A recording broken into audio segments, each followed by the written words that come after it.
अरे, तुम्ही रोज टाईम विचारता, सॉरी म्हणता, पण असे कितीतरी शब्द आहेत जे तुमच्या जिभेवर आहेत पण ओठांवर येत नाहीत. तुम्हाला माहिती आहे का, इंग्रजी बोलण्यासाठी जाडजूड पुस्तकं वाचायची गरज नाही, फक्त हे छोटे शब्द माहीत हवे.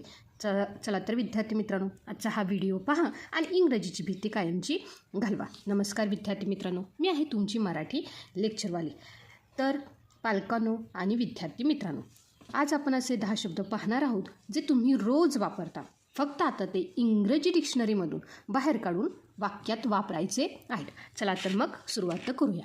पहिला जो शब्द आहे तो आहे पॉसिबल. काय आहे बघा, पॉसिबल वापरतो ना आपण. पॉसिबल म्हणजेच काय, शक्य. पॉसिबल म्हणजेच काय विद्यार्थी मित्रांनो, शक्य. चला लगेच ह्या शब्दाचा वाक्यामध्ये उपयोग करूया. तर बघा विद्यार्थी मित्रांनो, it is possible for you. It is possible for you. हे तुझ्यासाठी शक्य आहे. लक्षात आलं का? म्हणजेच विद्यार्थी मित्रांनो, पॉसिबल म्हणजे शक्य आपण म्हणू शकतो ना. त्यासोबतच जो काही दुसरा शब्द आहे तो आहे डिफरंट. काय आहे बघा, डिफरंट.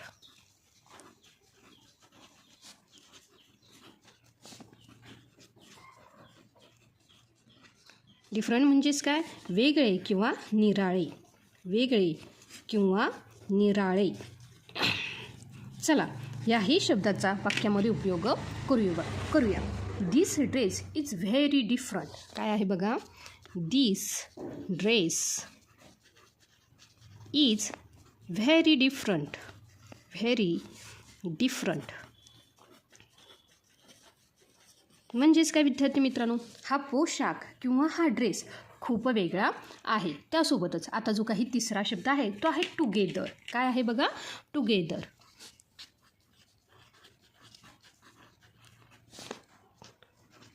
टुगेदर म्हणजेच काय विद्यार्थी मित्रांनो, ह्या शब्दाचा अर्थ होतो एकत्र किंवा सोबत. एकत्र किंवा सोबत. चला लगेच वाक्य पाहूया. Let's study together. काय आहे बघा, लेट्स स्टडी टुगेदर. चला आपण एकत्र अभ्यास करूया किंवा आपण सोबत अभ्यास करूया. लक्षात आलं का विद्यार्थी मित्रांनो? त्यासोबत जो काही पुढील शब्द आहे तो आहे ओपिनियन. काय आहे बघा, जो काही पुढील चौथा शब्द आहे तो आहे ओपिनियन.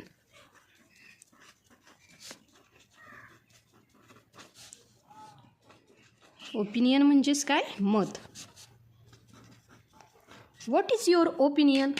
तुझं मत काय आहे. लक्षात आलं का?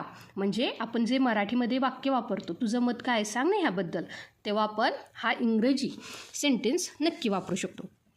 व्हॉट इज युअर ओपिनियन म्हणजेच काय, तुझे मत काय आहे. लक्षात आलं का?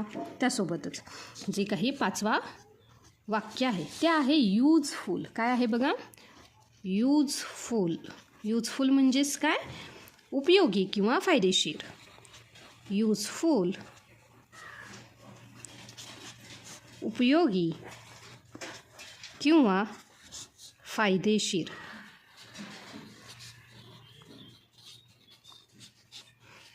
तर बघा विद्यार्थी मित्रांनो, this book is very useful. आपण काय म्हणू शकतो बघा, this book is very useful. म्हणजेच काय, हे पुस्तक खूप उपयोगी आहे. हे पुस्तक खूप उपयोगी आहे. त्यासोबतच विद्यार्थी मित्रांनो, इथे मी जे काही वरती वाक्य दिलेले आहेत हे मराठीमध्ये दिले नाही, तर ती एकदा मराठीमध्ये देऊया. बघा, it is possible for you म्हणजेच काय विद्यार्थी मित्रांनो, हे तुझ्यासाठी शक्य आहे. हे तुझ्यासाठी शक्य आहे. जे पुढील वाक्य आहे ते काय आहे बघा, हा ड्रेस किंवा हा पोशाख खूप वेगळा आहे. काय आहे बघा, हा पोशाख खूप वेगळा आहे. त्यासोबतच जे काही तिसरं वाक्य, लेट्स स्टडी टुगेदर म्हणजेच काय, चला आपण एकत्र अभ्यास करूया. चला आपण एकत्र अभ्यास करूया. काय आहे बघा, अभ्यास करूया. त्यासोबतच जे काही चौथं वाक्य आहे ते काय आहे बघा, तुझे मत काय आहे, तुझे मत काय आहे. त्यासोबतच जे काही पाचवं वाक्य आहे ते काय आहे बघा, हे पुस्तक खूप उपयोगी आहे. आता जो काही सहावा शब्द आहे तो आहे सरप्राईज. काय आहे बघा, सरप्राईज.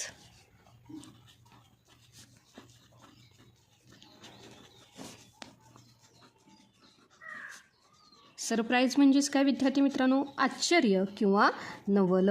काय आहे बघा, आश्चर्य किंवा नवल. चला लगेच वाक्य पाहूया बघा. I have a surprise for you. Surprise for you म्हणजेच काय, माझ्याकडे तुझ्यासाठी एक सरप्राईज आहे. माझ्याकडे तुझ्यासाठी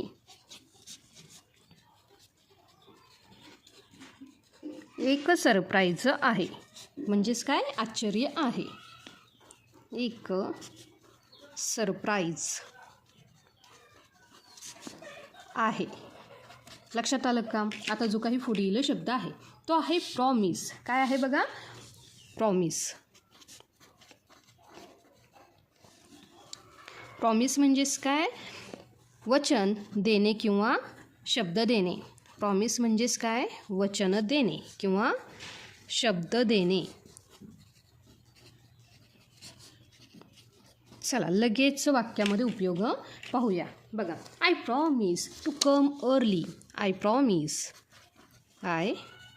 प्रॉमिस टू कम अर्ली म्हणजेच काय, मी लवकर येण्याचे वचन देतो. मी लवकर येण्याचे वचन देतो. येण्याचे वचन देतो. त्यासोबतच आता जो काही पुढील शब्द आहे तो आहे फॉरगेट. बघा विद्यार्थी मित्रांनो, आपण फॉरगेट म्हणतो पण नेहमी फॉरगेट वाचायचं नाही. ह्याचा जो काही प्रोनाऊन्सिएशन आहे ते काय होतं बघा, फॉरगेट. काय होतो, फॉरगेट, नॉट फॉरगेट. फॉरगेट नाही, हा चुकीचा आहे. काय आहे बघा तो, फॉरगेट. काय आहे, फॉरगेट. हा उच्चार आपण नेहमी करतो. फॉरगेट हा चुकीचा उच्चार आहे. फॉरगेट. फॉरगेट म्हणजेच काय, विसरणे. फॉरगेट म्हणजे विसरणे. आणि जो काही ह्यासाठी वाक्य आहे ते आहे बघा, don't forget your bag. Don't forget your bag. Your bag म्हणजेच काय, तुझी बॅग विसरू नको.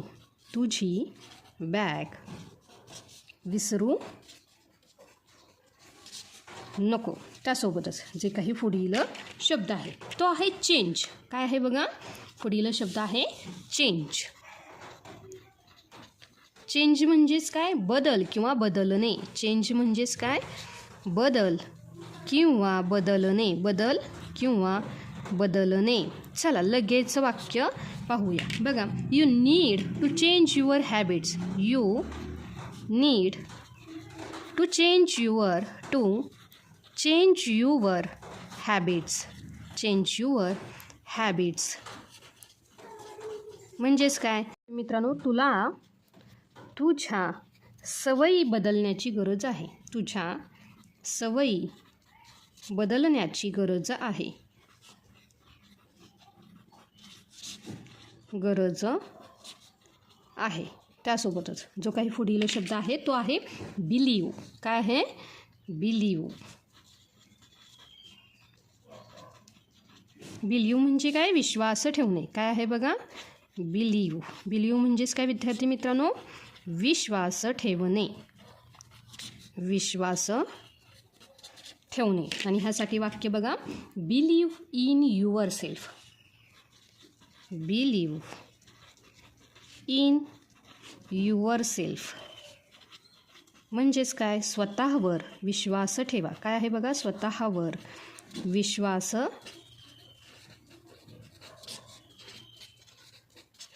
ठेवा. तर बघा पालकांनो, पॉसिबल, प्रॉमिस, बिलीव हे शब्द किती सकारात्मक आहेत.